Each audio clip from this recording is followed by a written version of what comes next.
Serial Keluarga yang Kuat di Dalam Tuhan, jilid yang kelima, rumah tangga hancur karena salah mencintai. Pembacaan firman Tuhan terambil dari Alkitab Hakim pasal 14 ayat yang ketiga yang berbunyi sebagai berikut. Tetapi ayahnya dan ibunya berkata kepadanya, tidak adakah di antara anak-anak perempuan sanak saudaramu atau di antara seluruh bangsa kita seorang perempuan sehingga engkau pergi mengambil istri dari orang Filistin, orang-orang yang tidak bersunat itu? Tapi jawab Simson kepada ayahnya, ambillah dia bagiku, sebab dia kusukai. Akibat cinta ada kalanya orang menjadi buta. Namun ada hal yang lebih penting, yaitu jangan biarkan cinta membabi butakan arah hidup Anda. Sebab bila mana dibiarkan, hasrat cinta yang membabi buta hanya akan menyeret dan menjerumuskan korbannya ke dalam kehancuran, bahkan penyesalan yang tidak dapat dipulihkan. Oleh karena itu, tidak ada caranya kita menghargai filosofi Jawa yang mengatakan, pada saat memilih, bukalah mata lebar-lebar, kemudian setelah berhasil menemukan pilihan yang tepat, pejamkan mata rapat-rapat agar tidak tergiur untuk mencari pilihan lainnya lagi, tetapi agar dapat menikmati hasil pilihan Anda. Baik maupun buruk, hasilnya adalah konsekuensi dan dari cara Anda memilih. Demikianlah yang diperbuat oleh Simson.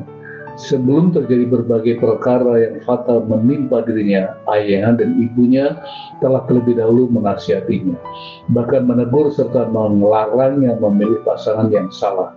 Namun Simson bersikukuh dengan pilihannya, yaitu tetap memilih Delila, gadis Filistin yang sebagai istrinya. Akibat salah menentukan pilihan, Delila yang sangat dicintai dan disayangi oleh Simson, justru dialah yang mendatangkan bencana, malapetaka, dan celaka atas diri Simson. Penulis kitab Amsal menasihati agar jangan mudah tergiur oleh kecantikan maupun kemolekan wanita. Amsal 6 ayat 25 mengatakan, janganlah mengingin kecantikannya dalam hatimu, janganlah terpikat oleh bulu matanya.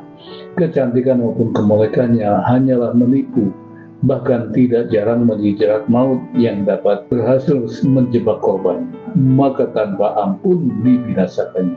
Bahkan penulis kitab Amsal dengan bijak mengatakan bahwa kecantikan dan kemolekan adalah kesia-siaan belaka. Cinta yang sejati tidak harus dibangun atas dasar kecantikan fisik semata-mata, karena seberapapun indahnya kecantikan bisa saja menipu dan memperdaya korbannya seperti yang dialami oleh Simson. Berkali-kali Delila memperdaya Simson, hingga pada akhirnya tipu daya mautnya menghentarkan Simson ke dalam kehancuran total atas seluruh hidupnya. Hakim-Hakim 16 ayat 18 mengatakan ketika dilihat Delila bahwa segala isi hatinya telah diceritakannya kepadanya, disuruhnyalah memanggil raja-raja kota orang Filistin, katanya, sekali ini lagi datanglah kemari, sebab ia telah menceritakan segala isi hatinya kepadaku. Lalu datanglah raja-raja kota orang Filistin itu kepadanya sambil membawa uang itu. Akibat salah memilih cinta, Simson harus membayar harga yang sangat mahal. Rumah tangga yang dia bangun dengan cinta yang tulus hancur karena cinta palsu Delila. Nasib tragis dan miris harus ditanggung dan diderita oleh Simson. Hakim-Hakim 16 ayat 21 mengatakan, orang Filistin itu menangkap dan mencungkil kedua matanya dan membawanya ke Gaza. Di situ dia dibelenggu dengan 2 rantai tembaga dan pekerjaannya di penjara ialah menggiling.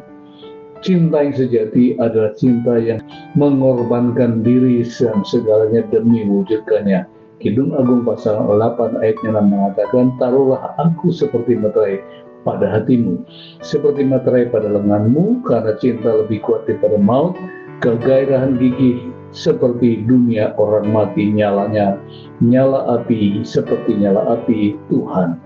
Cinta adalah dalam Kristus adalah satu-satunya fondasi yang kokoh dan teguh untuk membangun mahligai bahagia dan abadi dan sejati. Saya tutup dengan 3 closing statement.